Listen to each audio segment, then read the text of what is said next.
Corner पे आई button click करके आप और लेक्चर्स भी देख सकते हैं। उसके अलावा अगर आपको कोई भी डाउट है वो आप कमेंट्स में पूछ सकते हैं। उसके अलावा कोई सजेशन है या कोई आप स्पेशल टॉपिक या कोई चैप्टर चाहते हैं जिसके ऊपर लेक्चर दिया जाए तो आप कमेंट्स में मेंशन कर सकते हैं।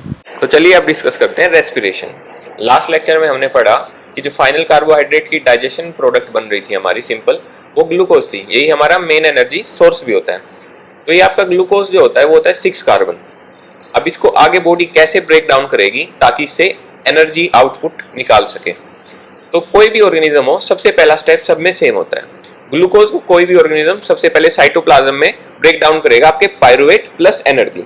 तो सबसे पहले 6 कार्बन को 3 कार्बन के 2 मॉलिक्यूल, ये जो पायरुवेट बन रहे हैं इसके 2 मॉलिक्यूल बनेंगे, क्योंकि 6 कार्बन था टूटेगा 3 कार्बन के 2 मॉलिक्यूल में, और उससे कुछ एनर्जी भी निकलेगी। वो एनर्जी किस फॉर्म में होगी वो अभी नेक्स्ट टॉपिक में डिस्कस करेंगे। तो ग्लूकोज से आपका 2 पायरुवेट बने और एनर्जी बन गई। अब यहां से आ जाता है डिफरेंस, डिफरेंट ऑर्गेनिज्म और डिफरेंट, इवन एक बॉडी के भी डिफरेंट सेल्स में। तो पायरुवेट का सबसे पहला आपका हो सकता है फर्मेंटेशन। ये आपका प्रेजेंट होता है यीस्ट में, और ये भी होता है आपका साइटोप्लाज्म में। साइटोप्लाज्म, ये भी आपका साइटोप्लाज्म में ही होगा। तो क्या करेगा यीस्ट आपका, यीस्ट के पास ऑक्सीजन नहीं है तो क्या करेगा वो इसको तोड़ेगा इथेनॉल में। इथेनॉल आपका एक 2 कार्बन कंपाउंड है। पायरुवेट 3 कार्बन था, ये 2 कार्बन है। इसका फॉर्मूला होता है CH3CH2OH, और 2 कार्बन है तो डेफिनेटली एक कार्बन कहीं तो गया, उसको ये CO2 में तोड़ देगा। इथेनॉल प्लस CO2 और कुछ एनर्जी की फॉर्म निकलेगी। तो ये होती है आपकी फर्मेंटेशन, ये होती है यीस्ट में। लेकिन ये बहुत कम एनर्जी यील्डिंग प्रोसेस है, बहुत कम एनर्जी निकलेगी इसमें। ये होता है एब्सेंस इन ऑक्सीजन में, ऑक्सीजन की एब्सेंस में। यीस्ट में ये नहीं है कि खाली फर्मेंटेशन नहीं होगा, यीस्ट में ऑक्सीजन की प्रेजेंस में आपका नॉर्मल रेस्पिरेशन भी होगा। फर्मेंटेशन एब्सेंस ऑफ ऑक्सीजन में होगा आपका। उसके अलावा दूसरा जो होता है वो होता है लैक ऑफ ऑक्सीजन। अगर हमारी बॉडी में मसल सेल्स हैं, जैसे हम रैपिड मस्कुलर एक्टिविटी कर लेते हैं, एक्सरसाइज कर लेते हैं, रनिंग कर लेते हैं, तो हम देखते हैं हमारे एकदम ब्रीदिंग भी तेज हो जाती है, और हमारी जो मसल्स यूज हो रही हैं वो फैटीग महसूस करती हैं। फैटीग क्यों करती हैं? क्योंकि जब हम रैपिड एक्सरसाइज करते हैं तो ऑक्सीजन की कमी पड़ जाती है बॉडी में। वो ऑक्सीजन की कमी पूरी करने के लिए बॉडी रैपिड ब्रीथ करती है, लेकिन वो ऑक्सीजन इतनी ज्यादा मात्रा में एकदम से सप्लाई नहीं हो पाती कि वो इस पायरुवेट को कंप्लीटली ब्रेक डाउन कर सके। तो इसलिए मसल्स में क्या होता है, पार्शियल ब्रेक डाउन होता है। जो पायरुवेट है उसको 3 कार्बन लैक्टिक एसिड में ब्रेक डाउन कर दिया जाता है। जो पायरुवेट 3 कार्बन ही था उसको 3 कार्बन ही लैक्टिक एसिड में ब्रेक डाउन कर दिया जाएगा, और कुछ एनर्जी उससे एक्सट्रैक्ट कर ली जाएगी। ये एनर्जी भी काफी लो अमाउंट में होगी, और ये लैक्टिक एसिड काफी डेंजरस होता है। ये आपकी मसल्स में इकट्ठा हो जाता है, और इसके एक पर्टिकुलर अमाउंट बढ़ने के बाद क्रैम्प्स भी कॉज होते हैं। हमने एथलीट से सुना होगा कि क्रैम्प्स हो गए, फटीग, क्रैम्प्स, ये सब आपका लैक्टिक एसिड इकट्ठा होकर कॉज कर देता है। ये सब भी आपका कहां हो रहा है? साइटोप्लाज्म में, साइटोप्लाज्म। तो ये दोनों प्रोसेस आपके साइटोप्लाज्म में ही हो रहे हैं, और इन दोनों को बोलते हैं एनारोबिक रेस्पिरेशन। ये आपकी है अनएरोबिक रेस्पिरेशन, मतलब इसमें ऑक्सीजन नहीं है, तो इसलिए इसको बोलते हैं एनएरोबिक रेस्पिरेशन। अब नेक्स्ट आ जाती है आपकी एरोबिक रेस्पिरेशन। एरोबिक रेस्पिरेशन में क्या होगा, आपकी ऑक्सीजन आ जाएगी। अब तक साइटोप्लाज्म में ब्रेक डाउन हो रहा था पायरुवेट का, अब ब्रेक डाउन होगा माइटोकॉन्ड्रिया के अंदर। ये पायरुवेट चला जाएगा माइटोकॉन्ड्रिया। माइटोकॉन्ड्रिया में जाने के बाद ऑक्सीजन की प्रेजेंस में इसका कंप्लीट ब्रेक डाउन होगा। मतलब आपका जो 3 कार्बन पायरुवेट था उससे 3 CO2 बनेंगी, वाटर बनेगा और एनर्जी निकल जाएगी। वो एनर्जी की फॉर्म हम अभी पढ़ेंगे। तो ये आपकी होती है एरोबिक, ये होती है एनारोबिक। ये दोनों बहुत कम एनर्जी यील्ड करते हैं, क्योंकि यहाँ पे कार्बन देखिए आप वैसा का वैसा रहेगा, ये एनर्जी कंपाउंड होते हैं, ये भी इसमें एनर्जी वैसे की वैसी स्टोर रहेगी, कुछ लिमिटेड अमाउंट एनर्जी एक्सट्रैक्ट कर पाए। जबकि यहाँ पे आपका कंप्लीट ब्रेक डाउन हुआ है पायरुवेट का CO2 plus water plus energy में, तो इसलिए यहाँ पे आपकी काफी ज्यादा अमाउंट में एनर्जी आपकी निकलेगी। तो इसलिए ये खाली इमरजेंसी का प्रोसेस है लैक्टिक एसिड वाला, अगर ऑक्सीजन की कमी पड़ जाए तो, वरना आपका एरोबिक रेस्पिरेशन होती है, क्योंकि वो ज्यादा हायर एनर्जी यील्डिंग प्रोसेस है। तो अभी हमने देखा कि रेस्पिरेशन चाहे एरोबिक हो चाहे एनारोबिक हो, एनर्जी रिलीज हो रही है। तो एनर्जी बॉडी कैसे स्टोर करती है, तो ये देखते हैं। एक मॉलिक्यूल होता है ATP, एडिनोसिन ट्राइफॉस्फेट। ये मेन मॉलिक्यूल है जिसमें बॉडी में एनर्जी स्टोर की जाती है। बेसिकली एक तरह से बैटरी सोच सकते हैं इसको आप सेल की। तो ये कैसे बनता है, तो ADP होता है एक molecule, adenosine triphosphate ATP। ADP होगा डाइफॉस्फेट, मतलब 2 फॉस्फोरस प्रेजेंट है एडेनोसिन डाइफॉस्फेट में। ये वो एनर्जी को लेता है और एक फॉस्फोरस के साथ जुड़ के ADP और ये P एटीपी बना देता है। ये जो आपका बॉन्ड बना ये हाई एनर्जी बॉन्ड है। ये जो फॉस्फोरस जुड़ा है तीसरे वाला ये काफी ज्यादा एनर्जी का बॉन्ड होता है। ये एनर्जी इस वक्त कंज्यूम कर रहा है। जो एनर्जी आपकी रेस्पिरेशन में रिलीज हुई थी वो एनर्जी इस बॉन्ड ने ले ली। जो ये फॉस्फोरस का बॉन्ड एटीपी के साथ तीसरा बना है इसने वो एनर्जी ले ली। बेसिकली ये एंडोथर्मिक था, इसने एनर्जी ले ली और ये एटीपी बना दिया। अब बॉडी को जरूरत है इस एनर्जी की। मसल, मान लीजिए मसल कॉन्ट्रैक्शन में जरूरत है या आपकी प्रोटीन सिंथेसिस में जरूरत है, प्रोटीन सिंथेसिस कहीं भी जरूरत है बॉडी को, तो वहां पे क्या होगा, ये एटीपी जाएगा, एटीपी वापस टूटेगा एडीपी प्लस पी में वाटर की प्रेजेंस में और ये एनर्जी वापस दे देगा। और इस एनर्जी की अमाउंट कितनी होती है 30.5 किलो जूल पर मोल, 30.5 किलो जूल पर मोल। तो ये इस तरह काम करता है सिस्टम। एडीपी से आपका एटीपी बनेगा और कहीं भी जब इस एटीपी की जरूरत पड़ेगी ये एटीपी वापस ब्रेक डाउन होगा एडीपी प्लस फॉस्फोरस में और ये फिर वापस कहीं से इसको वापस रेस्पिरेशन से एनर्जी मिलेगी, ये वापस एटीपी प्लस पी वापस एटीपी बना लेगा। तो इस तरह हमारा सिस्टम चलता रहता है। तो चलिए अब बात करते हैं प्लांट्स की, रेस्पिरेशन इन प्लांट्स। तो हमने इसी चैप्टर में पढ़ा था स्ट्रक्चर प्लांट की लीफ का। ऊपर आपकी अपर एपिडर्मिस होती थी, नीचे आपकी लोअर एपिडर्मिस होती थी और आपके स्टोमेटा प्रेजेंट होते थे। यहां पे आपके सेल्स प्रेजेंट होते थे प्लांट के अंदर, लीफ के अंदर, कुछ इस तरीके से, कुछ इस तरीके का स्ट्रक्चर था आपका। तो अब यहां पे गैसियस एक्सचेंज कैसे होता है देखते हैं। तो चलिए पहले बात करते हैं डे टाइम की। इस वक्त है डे। तो दिन में क्या होता है, आपकी सनलाइट अवेलेबल होती है, सनलाइट गिर रही है प्लांट के ऊपर, तो इनके अंदर क्लोरोफिल प्रेजेंट थी सेल्स के अंदर आपकी, यानी वो एक्टिव है। क्लोरोफिल को क्या चाहिए, CO2।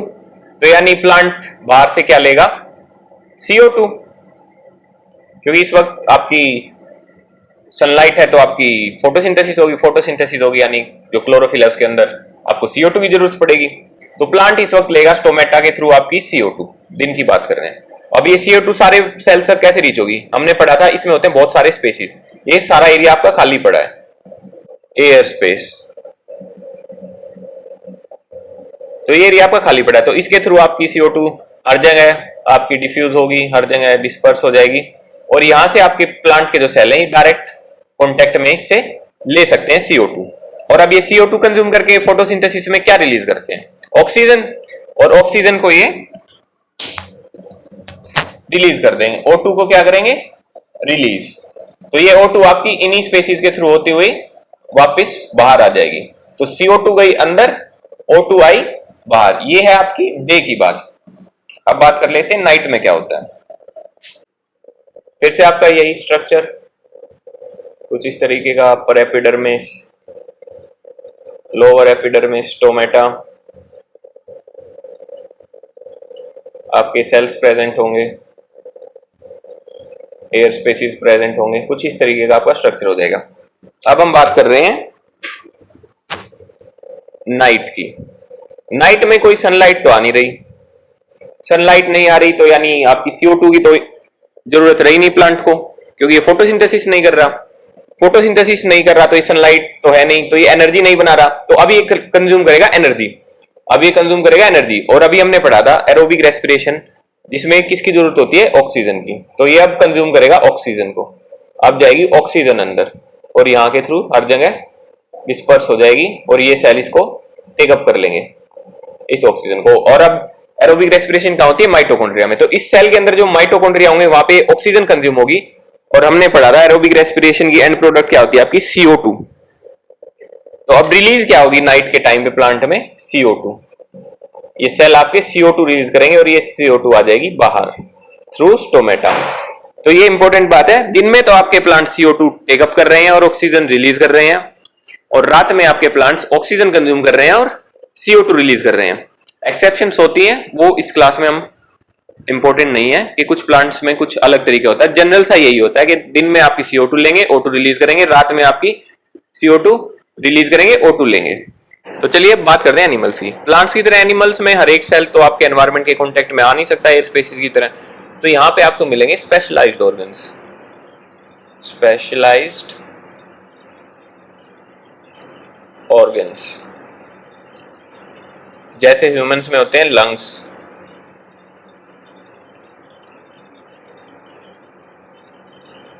गिल्स होते हैं आपके फिशेज में। फिश क्या है आपकी? एक्वेटिक। अब एक्वेटिक ऑर्गेनिज्म के लिए एक प्रॉब्लम और है, पानी में जो ऑक्सीजन मिलती है वो किस फॉर्म में मिलती है? डिसॉल्व्ड, जो कि कंपैरेटिवली हमारे टेरेस्ट्रियल ऑर्गेनिज्म के मुकाबले काफी कम है। एनवायरनमेंट में तो आपके पास काफी ज्यादा ऑक्सीजन है, तो इसलिए इनका रेट ऑफ ब्रीदिंग क्या होता है? High rate of breathing aquatic organisms का।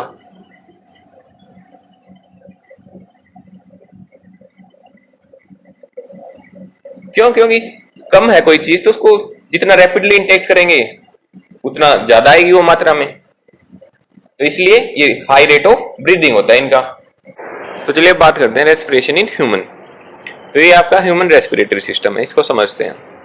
तो हमारी रेस्पिरेशन कहां से स्टार्ट होती है? हमारी नोस्ट्रिल से। ये हमारा नेजल पैसेज है। अब नेजल पैसेज में हमको क्या मिलते हैं? हेयर्स, बहुत सारे हेयर्स प्रेजेंट होते हैं। इनकी बहुत इंपॉर्टेंस है, ये आपकी एयर को फिल्टर करते हैं। जो हेयर्स प्रेजेंट होते हैं नेजल हेयर्स, ये करते हैं आपकी एयर को फिल्टर। डस्ट वगैरह है, जो पोल्यूशन वगैरह है, उसको फिल्टर करते हैं, काफी प्रोटेक्ट करते हैं हमारे लंग्स को। उसके अलावा यहाँ पे आपको मिलेगी म्यूकस की लाइनिंग। कंप्लीट जो आपका सिस्टम है उसमें म्यूकस प्रेजेंट होगा। ये म्यूकस भी आपकी फिल्ट्रेशन का काम करेगा। ये म्यूकस क्या है? म्यूकस बेसिकली वाटरी सब्सटेंस होता है। अगर इसके कांटेक्ट में अगर आपका कोई एयर के थ्रू पार्टिकल्स आ जाते हैं, आपकी सैंड वगैरह आ जाती है, तो ये उसको एब्जॉर्ब कर लेता है। तो ये म्यूकस भी आपकी फिल्ट्रेशन ही करेगा। तो फिर आपका नेक्स्ट आ जाता है आपका फेरिंग्स, लैरिंग्स आप जहां से बोलते हैं। उसके बाद आ जाती है आपकी ट्रैकिया, इसको विंड पाइप भी बोलते हैं, ट्रैकिया या विंड पाइप। कल हमने पढ़ी थी फूड पाइप, ये है आपकी विंड पाइप, ये अलग पैसेज है। अब यहाँ पे एक बहुत इंपॉर्टेंट चीज प्रेजेंट होती है, रिंग्स ऑफ कार्टिलेज। ये जो आप ये रिंग्स देख रहे हैं, ये क्यों प्रेजेंट होती हैं? ये कार्टिलेज ही होती है बेसिकली, और इसका काम होता है बचाती है कोलैप्स से। जो ये आपकी ट्रैकिया, इसको कोलैप्स से बचाते हैं। इसको इस तरह समझिए, एक बैलून है जैसे, वो फूला हुआ है। हमारा जो रेस्पिरेटरी सिस्टम है वो बैलून की तरह होता है। इसमें से अगर एकदम आप मुंह से हटा दें इसको, जो बंद किया हुआ था, तो एकदम इससे हवा निकलेगी और ये पिचक जाएगा, यूं हो जाएगा। इस कोलैप्स से, इस पिचकने से ही बचाता है रिंग्स ऑफ कार्टिलेज। जब इसके अंदर से हवा जाएगी तो ये एकदम चिपक ना जाए एक दूसरे से आके, ये फुला ही रहे आपका ट्रैकिया, इसलिए ये रिंग्स ऑफ कार्टिलेज होते हैं, इसको कोलैप्स से बचाते हैं। उसके बाद आपकी ट्रैकिया ओपन होती है आपकी ब्रोंकाई में, दोनों लंग्स की तरफ आपकी ये चली गई ब्रोंकाई। ब्रोंकाई एंड करती है आपकी ब्रोंकियोल्स में, और ब्रोंकियोल्स फाइनली एंड करती है आपकी एल्वियोलाई में। तो एल्वियोलाई का स्ट्रक्चर हम डिटेल में पढ़ेंगे कि कैसे कैसे सेक्शन होता है एल्वियोलाई के अंदर। तो ये जनरल सा स्ट्रक्चर है। उसके अलावा एक और इंपॉर्टेंट चीज आ जाती है, हमने डाइजेस्टिव सिस्टम में भी पढ़ा था, डायफ्राम। ये आपकी डायफ्राम बिल्कुल लंग्स के नीचे प्रेजेंट होती है और आपके स्टमक के ऊपर प्रेजेंट होती है, आपके एलिमेंट्री कैनाल के। इसका काम क्या था हमने पढ़ा था? ये कॉन्ट्रैक्ट करेगी, ये कॉन्ट्रैक्ट करेगी तो नीचे की ओर आएगी, नीचे की ओर आएगी तो ये लंग्स को फुलाएगी, उनका वॉल्यूम बढ़ाएगी, और वॉल्यूम बढ़ाएगी तो लंग्स बाहर से हवा को खींचेंगे अंदर की ओर। ये बढ़ेंगे, कोई चीज बढ़ेगी, जब भी बढ़ती है बैलून में आप हवा बढ़ते हैं जब भी तो बढ़ती है। ये ट्रैकिया यहाँ पे काम कर रही है पंप का, ये नीचे की तरफ कॉन्ट्रैक्ट करेगी, लंग्स को फुलाएगी, फुलने के बाद बाहर से लंग्स के अंदर प्रेशर गिरेगा, बाहर से लंग्स एयर को सक करेंगे। तो ये काम होता है आपके डायफ्राम का। तो चलिए बात करते हैं एल्वियोलाई में एग्जैक्टली गैसेस एक्सचेंज होता कैसे है। तो हमने पढ़ा था आपके जो ब्रोंकियोल्स हैं वो एंड करते हैं आपकी एल्वियोलाई में फाइनली। तो एल्वियोलाई को सप्लाई होती है आपके ब्लड की, ये आपका ब्लड वेसल है। तो ये ब्लड वेसल का बिल्कुल, हमने तो एक ही दिखाया, सब बिल्कुल नेटवर्क होता है एल्वियोलाई के चारों तरफ, बिल्कुल एल्वियोलाई को घेरे होता है ब्लड वेसल्स। अब हमने सांस लिया, सांस लेते वक्त हम क्या करेंगे? डायफ्राम कॉन्ट्रैक्ट होगी, हमारी रिब्स एक्सपेंड होंगी, हमारे लंग्स बड़े होंगे, एल्वियोलाई अंदर सक करेंगी एयर को। तो हम इस वक्त कर रहे हैं इंस्पिरेशन, यानी सांस अंदर ले रहे हैं, तो एयर आएगी आपकी अंदर, और ये एयर अपने साथ क्या लाती है? हमारे एनवायरनमेंट में ऑक्सीजन प्रेजेंट होती है काफी मात्रा में, O2। और गैसेज भी आती हैं लेकिन वो इतनी ज्यादा इंपॉर्टेंट नहीं होती, उनका एक्सचेंज नहीं होता, ज्यादा आपका O2 और CO2 का ही होता है। तो ये अंदर लाई ऑक्सीजन। अब यहां से आपका आ रहा है ब्लड, ये आ रहा है आपकी बॉडी से।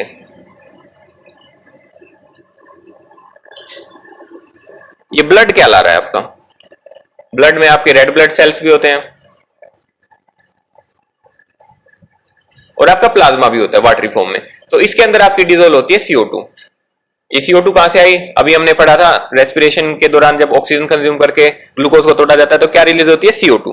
तो ये बॉडी से बेसिकली CO2 ला रहा है ब्लड। ये CO2 डिजोल्व होती है आपके प्लाज्मा में, मेनली आपके प्लाज्मा में डिजोल्व होती है। ये CO2 आएगी यहां पे। अब यहां पे आपकी एल्वियोलाई के कांटेक्ट में है। अब यहां पे काम करेगी डिफ्यूजन। यहां पे CO2 की कंसंट्रेशन काफी लो है, यहां पे CO2 की कंसंट्रेशन काफी हाई है, यहां पे ऑक्सीजन की कंसंट्रेशन काफी हाई है और यहां पे ऑक्सीजन कंसंट्रेशन काफी लो है।